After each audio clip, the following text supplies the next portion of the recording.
ನಮಸ್ತೆ ವೀಕ್ಷಕರೇ, best news log one Kannada ಚಾನಲ್ಗೆ ಮತ್ತೆ ನಿಮ್ಮೆಲ್ಲರಿಗೂ ಸ್ವಾಗತ. ಪಂಚಮಸಾಲಿ ಹೋರಾಟದಿಂದ ಯತ್ನಾಳ್ ಅವರು ಹಿಂದೆ ಸರಿದ್ರ ಅನ್ನೋ ಒಂದು ಮಾತುಗಳು ಸಹ ಕೇಳಿಬರ್ತಾ ಇದೆ ಬೆಳಗಾವಿಯಲ್ಲಿ. ಹಾಗಾದರೆ ಪಂಚಮಸಾಲಿ ಹೋರಾಟದಿಂದ ಯಾಕೆ ಸೈಲೆಂಟ್ ಆದರೂ ಯತ್ನಾಳ್ ಅನ್ನೋದನ್ನ ನಾವು ತಿಳ್ಕೊಂಬರೋಣ ವೀಕ್ಷಕರೇ. ಅದಕ್ಕೂ ಮುಂಚೆ ನಮ್ಮ ಚಾನಲ್ನ ನೀವಿನ್ನೂ ಸಬ್ಸ್ಕ್ರೈಬ್ ಮಾಡಿಲ್ಲ ಅಂದರೆ ದಯವಿಟ್ಟು ಸಬ್ಸ್ಕ್ರೈಬ್ ಮಾಡ್ಕೊಳ್ಳಿ ಮತ್ತು ಬೆಲ್ ಬಟನ್ ಮೇಲೆ ಕ್ಲಿಕ್ ಮಾಡಿ. ಪಂಚಮಸಾಲಿಯ ಹೋರಾಟಗಾರರು ವಿಜಯೇಂದ್ರ ಪರ ನಿಂತಿದ್ದಕ್ಕೆ ಪಂಚಮಸಾಲಿ ಪ್ರತಿಭಟನೆಯಿಂದ ಯತ್ನಾಳ್ ಅವರು ಫುಲ್ ಸೈಲೆಂಟ್ ಆಗಿದ್ದಾರೆ ಅನ್ನೋ ಮಾತುಗಳು ಸಹ ಕೇಳಿಬರ್ತಾ ಇದೆ. ಪಂಚಮಸಾಲಿ ಸಮುದಾಯದವರು 2A ಮೀಸಲಾತಿಗಾಗಿ ಆಗ್ರಹಿಸಿ ನಡೆಸುತ್ತಿರುವ ಹೋರಾಟಕ್ಕೆ ಬೆಂಬಲ ನೀಡಿದ್ದ ಶಾಸಕ ಯತ್ನಾಳ್ ಇದೀಗ ಸೈಲೆಂಟ್ ಆಗಿದ್ದಾರೆ. ಹೋರಾಟಗಾರರು ವಿಜಯೇಂದ್ರ ಪರ ನಿಂತಿದ್ದಕ್ಕೆ ತಮ್ಮ ಹೋರಾಟದ ಕ್ರೆಡಿಟನ್ನು ವಿಜಯೇಂದ್ರ ಅವರು ಪಡೆಯುತ್ತಾರೆಂದು ಹೋರಾಟದಿಂದ ಅಂತರ ಕಾಯ್ದುಕೊಂಡಿದ್ದಾರೆ. ಇನ್ನು ಪ್ರತಿಭಟನಾಕಾರರ ಮೇಲೆ ಕಾಂಗ್ರೆಸ್ ಗೌರ್ಮೆಂಟ್ ಏನೋ ಒಂದು ಲಾಠಿ ಚಾರ್ಜನ್ನು ಮಾಡಿಸಿತ್ತು.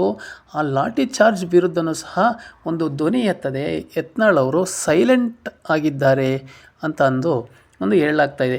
ಯಾಕಪ್ಪ ಅಂತಂದರೆ ಪಂಚಮಸಾಲಿ ಹೋರಾಟದಲ್ಲಿ ಈಗ ಸುಮಾರು ವರ್ಷಗಳಿಂದ ಒಂದು ಹೋರಾಟವನ್ನು 2A ಮೀಸಲಾತಿಗಾಗಿ ಒಂದು ಹೋರಾಟವನ್ನು ನಡೆಸ್ತಾ ಬಂದಿದ್ದರು.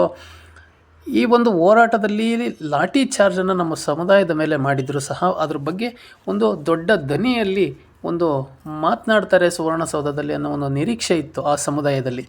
ಹಾಗಾಗಿ ಏನೇ ಒಂದು ಮಾತನಾಡದೆ ಒಂದು ಲಾಠಿ ಚಾರ್ಜು ಯಾಕೆ ಮಾಡಿದಿರಿ, ನಮ್ಮ ಸಮುದಾಯದ ಮೇಲೆ ಇಷ್ಟೊಂದು ದಬ್ಬಾಳಿಕೆ ಮಾಡೋದು ಯಾಕೆ ಅನ್ನೋ ಒಂದು ಏರು ಧ್ವನಿಯಲ್ಲಿ ಮಾತಾಡ್ತಾರೆ ಅನ್ನೋ ಏನು ನಿರೀಕ್ಷೆ ಇಟ್ಕೊಂಡಿದ್ರೋ, ಆದರೆ ಯಾವುದನ್ನೂ ಸಹ ಮಾತಾಡದೆ ಯತ್ನಾಳ್ ಅವರು ಮೌನ ವಹಿಸಿದ್ದಾರೆ. 2A ಮೀಸಲಾತಿಗಾಗಿ ಆಗ್ರಹಿಸಿ ಪಂಚಮಸಾಲಿ ಸಮುದಾಯದವರು ನಡೆಸುತ್ತಿರುವ ಪ್ರತಿಭಟನೆಗೆ ಬೆನ್ನಿ ನಿಂತಿದ್ದ ಶಾಸಕ ಯತ್ನಾಳ್ ಅವರು ಇದೀಗ ಪ್ರತಿಭಟನೆಯಿಂದ ಹಿಂದೆ ಸರಿದಿದ್ದಾರೆ. ಪ್ರತಿಭಟನಾಕಾರರ ಮೇಲೆ ಲಾಠಿ ಚಾರ್ಜ್ ಬಗ್ಗೆಯೂ ಸಹ ಪ್ರಸ್ತಾಪ ಮಾಡ್ತಿಲ್ಲ. ತಮಗೆ ಗೊತ್ತೇ ಇಲ್ಲ ಎನ್ನುವಂತೆ ಯತ್ನಾಳ್ ಅವರು ಮೌನ ವಹಿಸಿರೋದು ನಿಜಕ್ಕೂ ಒಂದು ಅಚ್ಚರಿಯ ಸಂಗತಿ ಅಂತಲೇ ಹೇಳ್ಬೋದು.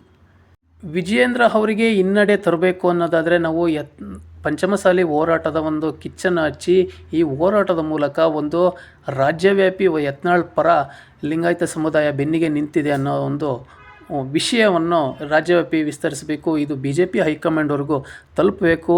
ವಿಜಯೇಂದ್ರ ಅವರಿಗೆ ಹಿನ್ನಡೆ ತರಲು ಯತ್ನಾಳ್ ಅವರು ಹೊರಟಿದ್ದಾರೆ ಅನ್ನೋ ಒಂದು ಮಾತುಗಳು ಸಹ ಕೇಳಿಬರ್ತಾ ಇದ್ದು, ಹೋರಾಟಗಾರರು ವಿಜಯೇಂದ್ರ ಪರವಾಗಿ ನಿಲ್ಲುತ್ತಿದ್ದಂತೆ ಯತ್ನಾಳ್ ಅವರು ಲಾಭ ನಷ್ಟದ ಪರ ಲೆಕ್ಕಾಚಾರ ಹಾಕಿದ್ದಾರೆ.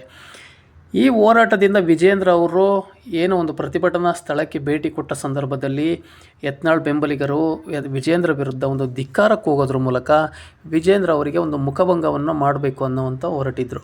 ಆದರೆ ಯಾವಾಗ ಪಂಚಮಸಾಲಿ ಹೋರಾಟಗಾರರು ಯತ್ನಾಳ್ ಬೆಂಬಲಿಗರು ಏನು ವಿಜಯೇಂದ್ರ ವಿರುದ್ಧ ಧಿಕ್ಕಾರವನ್ನು ಕೂಗಿದರೋ, ಅದೇ ಥರ ಯತ್ನಾಳ್ ಬೆಂಬಲಿಗರನ್ನು ಹೊರತುಪಡಿಸಿ ವಿಜಯೇಂದ್ರ ಪರವಾಗಿ 3% ಪಂಚಮಸಾಲಿ ಸಮುದಾಯದ ಲೀಡರ್ಸ್ಗಳು ನಾಯಕರುಗಳು ಏನು ವಿಜಯೇಂದ್ರ ಪರ ನಿಲ್ಲೋದಕ್ಕೆ ನಿಂತರೋ, ಆಗಾಗ ಯತ್ನಾಳ್ ಅವರು ನಮ್ಮ ಲಾಭ ನಷ್ಟದ ಬಗ್ಗೆ ಹೋರಾಟದ ಬಗ್ಗೆ ಅವರು ಟರ್ನ್ ಹೊಡೆದಿದ್ದಾರೆ ಅಂತಲೂ ಸಹ ಹೇಳಲಾಗ್ತಾ ಇದೆ. ಈ ಯತ್ನಾಳ್ ಅವರ ಒಂದು ಹೋರಾಟ ಇವರು ತಮ್ಮ ರಾಜಕೀಯ ಬೇಳೆ ಬೇಯಿಸ್ಕೊಳ್ಳೋದಕ್ಕೋಸ್ಕರನೇ ಈ ಒಂದು ಪಂಚಮಸಾಲಿ ಹೋರಾಟವನ್ನು ಕಿಚ್ಚನ್ನು ಹಚ್ಚಿದ್ರು ಅನ್ನೋ ಮಾತುಗಳು ಸಹ ಕೇಳಿಬರ್ತಾ ಇದೆ. ಇವರ ಒಂದು ರಾಜಕೀಯ ಬೇಳೆ ಬೇಯಿಸ್ಕೊಳ್ಳೋದಕ್ಕೋಸ್ಕರ ಪಂಚಮಸಾಲಿಯನ್ನು ಮುನ್ನೆಲೆಗೆ ತಂದ್ರ ಅನ್ನೋ ಒಂದು ಮಾತುಗಳು ಸಹ ಕೇಳಿಬರ್ತಾ ಇದೆ ವೀಕ್ಷಕರೇ. ಹಾಗಾಗಿ ವಿಜಯೇಂದ್ರ ಪರವಾಗಿ ಯಾವಾಗ ಪಂಚಮಸಾಲಿ ನಿಲ್ತೋ ಆಗ ಟರ್ನ್ ಹೊಡೆದ್ರು ಬಸವನಗೌಡ ಪಾಟೀಲ್ ಯತ್ನಾಳ್ ಅವರು.